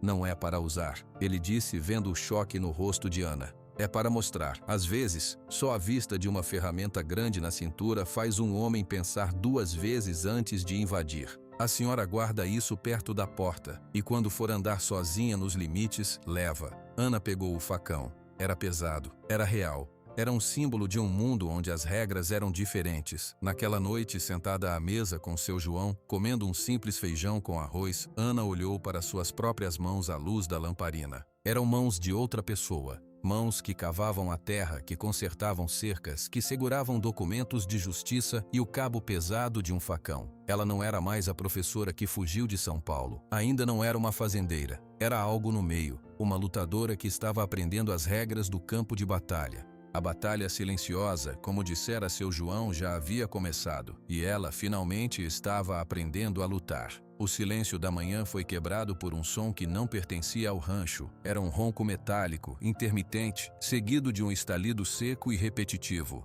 Uma motosserra. Ana estava na horta, regando as mudas de feijão. Ela congelou a lata de água parada no ar. Seu João, que estava amolando uma foice a alguns metros de distância, levantou a cabeça num movimento rápido. Seus olhos azuis se estreitaram. O som vinha do lado oeste, perto da cerca nova, da fronteira com as terras de Montenegro. Sem trocar uma palavra, eles deixaram o que estavam fazendo e começaram a caminhar em direção ao barulho.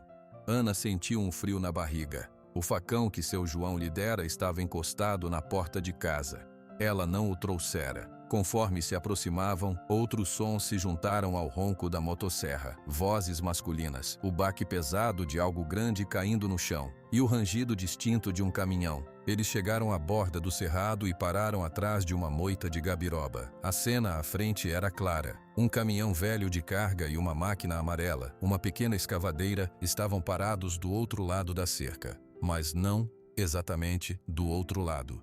Eles estavam dentro, no lado do Rancho Esperança. 3 homens trabalhavam. Um operava a motosserra, derrubando um pequeno pé de jatobá que Ana conhecia. Outro usava um machado para cortar os galhos. O terceiro, mais velho, parecia ser o encarregado, observando e apontando. Eles estavam limpando uma faixa de terra cerca de 5 metros para dentro da propriedade de Ana. Parem! A voz de Ana saiu antes que ela pudesse pensar. Ela saiu da moita e caminhou em direção aos homens. O operador da motosserra a viu e desligou a máquina. O silêncio que se seguiu foi abrupto e carregado. Os 3 homens se viraram para olhar para ela. Eles não pareciam surpresos, pareciam entediados. Bom dia, disse o homem mais velho, um sujeito de boné e camisa suada. Ajuda a gente em algo? Vocês estão na minha terra, Ana disse tentando manter a voz firme. Saiam daqui. O homem sorriu, um sorriso sem calor. Tem um engano aí, moça. A gente está no terreno do senhor Montenegro. Só estamos fazendo uma limpeza de divisa. Seu João chegou ao lado de Ana. Sua presença alta e magra Era como um poste de sustentação. A divisa é aquela cerca velha, mais 50 metros para trás. Ele falou, sua voz rouca cortando o ar. Essa aqui é cerca nova, posta de forma errada pelo Monte Negro. Vocês estão do lado errado. O homem do boné olhou para seu João com desdém. Ah, é você, seu João, sempre encrencando. Olha, a gente segue a planta aprovada na prefeitura. E a planta diz que a divisa é aqui. Se você tem problema, fala com o patrão. Eu estou falando com vocês, insistiu Ana. Ela se lembrou dos documentos. Eu tenho os papéis desta terra, o testamento, a escritura. Vocês estão invadindo. Saiam agora ou eu chamo a polícia. Os dois homens mais novos trocaram um olhar e riram baixinho. O riso era uma afronta. Polícia? O homem do boné disse, rindo também. Moça, a gente está trabalhando, tem autorização. Se você quer reclamar, o melhor é falar direto com o dono. A gente só obedece ordem. Nesse momento, o som de um motor poderoso se aproximou na estrada de terra. Uma caminhonete grande, nova, brilhando de limpa, parou atrás do caminhão. A porta do motorista se abriu. Um homem desceu. Era alto, de meia idade, com cabelos grisalhos cortados com precisão. Vestia uma camisa social clara, calça de brim e botas de couro lustroso. Seu rosto era largo, com um queixo forte e um sorriso pronto, que não chegava aos olhos. Ele caminhou até o grupo com passos calmos, confiantes. Bom dia, ele disse. Sua voz era suave, educada. Algum problema, Firmino? O homem do boné, Firmino, tirou o chapéu. Bom dia, patrão. Só um pequeno mal-entendido com a nova dona do sítio aqui. Ela acha que a gente tá no terreno dela. O homem, César Montenegro, virou seu sorriso para Ana. Seus olhos eram castanhos claros, muito atentos e percorreram Ana da cabeça aos pés, avaliando-a em um instante. Ah, você deve ser a dona Ana. Ouvi falar que tinha chegado uma pessoa nova, cheia de energia. Muito prazer. Ele estendeu a mão. César Montenegro, seu vizinho. Ana não apertou sua mão. Ela deixou a mão dele pairando no ar por um segundo antes de ele abaixar, sem perder o sorriso. Seu Montenegro, Ana disse, seus homens estão na minha propriedade, derrubando minhas árvores. César fez uma expressão de preocupação sincera. É isso? Firmino, você verificou a planta? Verifiquei, patrão. Pela planta da prefeitura, a divisa é aqui. Veja só, César disse para Ana com um ar de pena. Deve ser um erro nos mapas. Essas coisas antigas, sabe? A prefeitura tem uns registros muito desatualizados. Com certeza é só um mal-entendido. Nós podemos resolver isso de forma civilizada. Não é mal-entendido, disse seu João, sua voz como uma lâmina fria. A cerca verdadeira está lá atrás, marcada com pedra e pau seco. O senhor mesmo mandou botar essa cerca nova há 5 anos, empurrando o marco. César finalmente olhou para seu João. O sorriso permaneceu, mas os olhos esfriaram alguns graus. Seu João, sempre presente.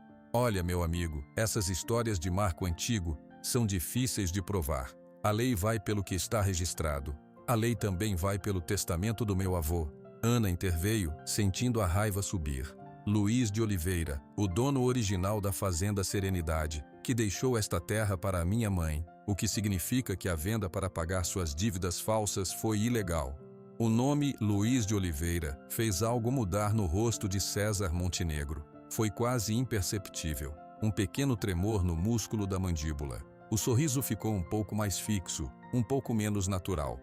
Luiz de Oliveira, ele repetiu como se tentasse se lembrar. Um nome do passado. Uma história triste, de um homem que não soube administrar seus negócios. Sinto muito pela sua perda, moça. Mas isso são assuntos de família. Não mudam os registros oficiais daqui. Mudam quando há fraude, Ana disse, olhando diretamente para seus olhos. E quando há testemunhas e documentos escondidos que provam a fraude. O silêncio que caiu foi pesado. Os homens de Montenegro pararam de sorrir. Firmino olhava para o patrão, esperando uma ordem. Seu João estava imóvel, uma estátua de alerta. César Montenegro estudou Ana por um longo momento. O sorriso desapareceu completamente. O homem educado e sorridente se foi, revelando outra pessoa por baixo. Alguém mais duro, mais calculista. Parece que a senhora veio com ideias erradas para cá, ele disse, sua voz ainda suave, mas agora sem nenhum calor. Ideias que podem dar trabalho e dar prejuízo. É o meu direito saber a verdade sobre a minha terra. Ana respondeu sem baixar os olhos. Às vezes a verdade é relativa, César disse. E às vezes, insistir em uma verdade incômoda pode trazer mais problemas do que soluções. A senhora é nova aqui, jovem, tem toda uma vida pela frente. Por que se meter em brigas antigas? Eu posso resolver essa questão dos mapas de forma amigável. Na verdade, eu até estava pensando em fazer uma oferta pela sua propriedade, um preço justo. Assim a senhora pode seguir sua vida sem essa dor de cabeça. Pode voltar para São Paulo, recomeçar de verdade. Era a armadilha, oferta amigável, comprar para silenciar. Ana sentiu o gosto amargo da revolta na boca. A minha vida é aqui agora, e esta terra não está à venda, principalmente para você. Os olhos castanhos de César brilharam com uma luz perigosa. Ele deu um passo à frente. Seu João moveu-se quase imperceptivelmente, colocando-se um pouco mais à frente de Ana. É uma pena, disse César quase num sussurro, mas a voz carregada de uma ameaça clara. Uma pena ver uma jovem tão teimosa. O interior, ele não perdoa os teimosos. As coisas podem ficar difíceis. Acidentes acontecem. Incêndios em pastos secos. Doenças em animais. Problemas com documentos que demoram anos na justiça. Enquanto as dívidas trabalhistas comem a propriedade viva. Cada palavra era um golpe baixo. Um vislumbre do poder sujo que ele podia usar. Isso é uma ameaça? Ana perguntou, sua voz tremendo um pouco, mas de raiva, não de medo. É um conselho, César corrigiu, o sorriso falso voltando aos lábios. De um homem experiente para uma jovem inexperiente. Pense na minha oferta, vai ser a última, e a mais generosa. Ele virou-se dando as costas para eles como se a conversa tivesse terminado. Firmino, meninos. Parem os trabalhos por hoje. Vamos deixar a dona Ana refletir. Ele caminhou de volta para sua caminhonete sem pressa. Os homens começaram a guardar as ferramentas olhando para Ana e seu João com expressões agora neutras, profissionais. Antes de entrar no carro, César Montenegro parou e olhou por cima do ombro. Não para Ana, mas para seu João. Cuide bem da sua, protegida, seu João. O campo é traiçoeiro para quem não conhece seus caminhos. E então ele entrou, fechou a porta, e a caminhonete potente partiu, levantando uma nuvem de poeira. Os outros homens terminaram de carregar as coisas e foram embora no caminhão e na escavadeira. Em minutos o local ficou silencioso novamente. Só ficaram as marcas das esteiras no chão, o toco cru do jatobá derrubado e o cheiro de gasolina e madeira cortada. Ana ficou parada, respirando com dificuldade. O confronto havia durado apenas alguns minutos, mas ela se sentia exausta, ameaçada. Seu João colocou uma mão pesada em seu ombro. A senhora falou firme, ele disse. Falou o que precisava. Ele vai voltar. Ana murmurou, olhando para a poeira que se assentava na estrada. Vai. E de outras formas. Agora ele sabe que a senhora não é só uma menina assustada. Sabe que a senhora sabe da história. A guerra, ela foi declarada hoje. Ana olhou para o toco da árvore, uma ferida aberta em sua terra. Sentiu não só medo, mas uma determinação mais profunda. Ele mostrou suas garras. Ela mostrou que não iria fugir. Agora era ver quem aguentava mais. A neta da cidade com a verdade do seu lado, ou o homem poderoso com a mentira e o poder de 30 anos. A batalha pelo Rancho Esperança, pela Fazenda Serenidade, tinha finalmente saído das sombras e mostrado seu verdadeiro rosto. A poeira baixou na estrada, mas não no coração de Ana. Ela e seu João caminharam de volta para a casa em silêncio, o toco da árvore derrubada ficando para trás como uma cicatriz fresca na terra. Dentro da cozinha, Ana serviu água para os dois. Suas mãos tremiam levemente. Ele não vai parar, ela disse olhando para o copo. Ele vai fazer o que ameaçou. Incêndio, doença nos animais, problemas com os documentos. Seu João assentiu, bebendo sua água devagar. Vai tentar. Mas a senhora tem uma arma que ele não tem. O quê? A verdade e o tempo. A justiça dele é feita de medo e mentira. A nossa é lenta, mas é de verdade. E agora o Dr. Geraldo tem os papéis. Precisamos deixar a justiça trabalhar. E precisamos sobreviver até lá. Ana olhou pela janela para seu carro velho, estacionado perto da casa. Era seu último vínculo material com São Paulo, com sua vida anterior.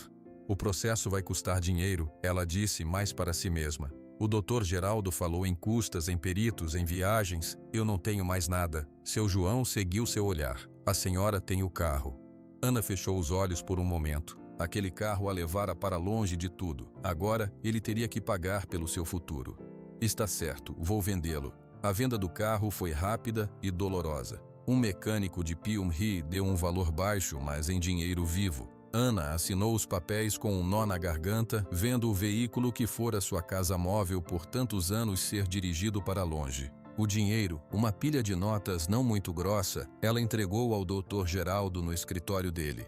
Isso vai cobrir os primeiros passos, o advogado disse, contando as notas com cuidado. Vou entrar com a ação de anulação da venda do leilão e com o pedido de investigação criminal contra o César Montenegro. Mas Ana, preciso ser honesto, isso vai levar meses, talvez anos, a defesa dele vai usar todos os recursos para arrastar. Eu entendi, disse Ana, eu não tenho para onde correr. De volta ao rancho, a vida se transformou em uma existência de pura sobrevivência. O dinheiro que sobrou da venda do carro era para coisas essenciais: sal, querosene para a lamparina, remédios básicos. O resto, eles teriam que tirar da terra. Seu João, com uma paciência que parecia infinita, ensinou Ana a plantar de verdade. Não era mais uma horta pequena. Eles prepararam uma área maior, virando a terra com enxada, quebrando os torrões. Plantaram mandioca, milho, feijão, abóbora. Coisas que alimentam e duram. Ana aprendia. Suas mãos, já calejadas, agora tinham bolhas novas todos os dias. Ela acordava antes do sol, trabalhava até escurecer, comia o simples que plantavam. À noite caía exausta na cama, mas com um cansaço que era diferente da exaustão nervosa da cidade. Era um cansaço físico, limpo.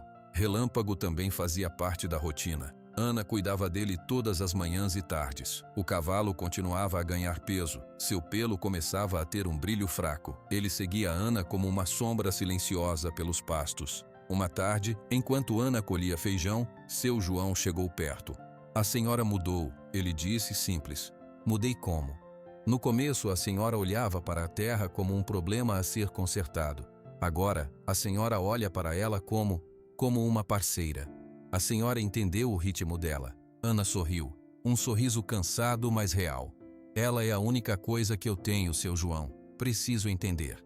Enquanto eles trabalhavam, o processo seguia seu curso lento. Dr. Geraldo mandava notícias de vez em quando, através de bilhetes trazidos pelo motorista do ônibus que passava na estrada principal. Petição aceita. Montenegro apresentou contestação. Juiz marcou perícia para o mês que vem. A notícia da briga judicial começou a vazar em Pyongyang. Uma cidade pequena vive de fofocas. A história da neta do velho Luiz Oliveira que voltara para recuperar a terra roubada pelo grande César Montenegro era uma história poderosa. As pessoas começaram a olhar para Ana com outros olhos quando ela ia à cidade para comprar sal ou consertar uma ferramenta. Não era mais só a forasteira. Era a neta do seu Luiz.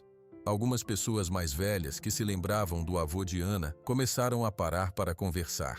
Seu Luiz era um homem bom, disse uma senhora no armazém, colocando um pacote de café a mais na sacola de Ana, sem cobrar. Foi uma injustiça grande o que fizeram com ele. Outro dia, um homem de meia-idade, vaqueiro como seu João, parou seu cavalo perto da cerca quando Ana estava consertando um arame.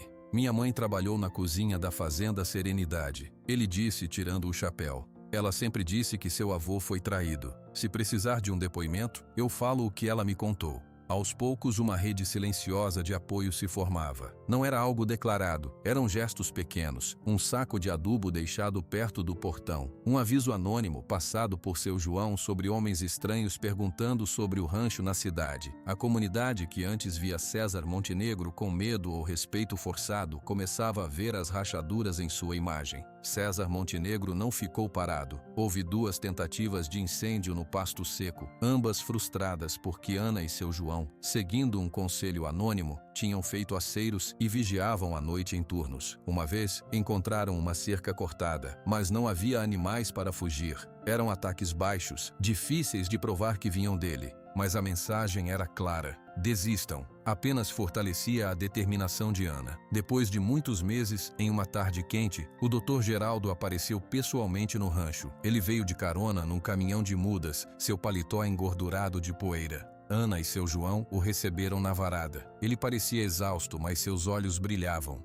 Tenho notícias, ele disse, sentando-se pesadamente e aceitando um copo d'água. Grandes notícias. O juiz decidiu? Perguntou Ana, o coração batendo rápido. Decidiu, e foi além do que esperávamos. O advogado abriu uma pasta. Primeiro, a ação de anulação da venda do leilão foi julgada procedente. O juiz entendeu que as dívidas trabalhistas foram ocultadas de má-fé, caracterizando estelionato. A venda é nula. O Rancho Esperança volta para o patrimônio do antigo dono que, comprovado pelo testamento, era sua mãe, e agora é você. Sem as dívidas, elas voltam para o antigo proprietário, o especulador, que já faliu. Ana levou as mãos ao rosto. Não conseguia acreditar.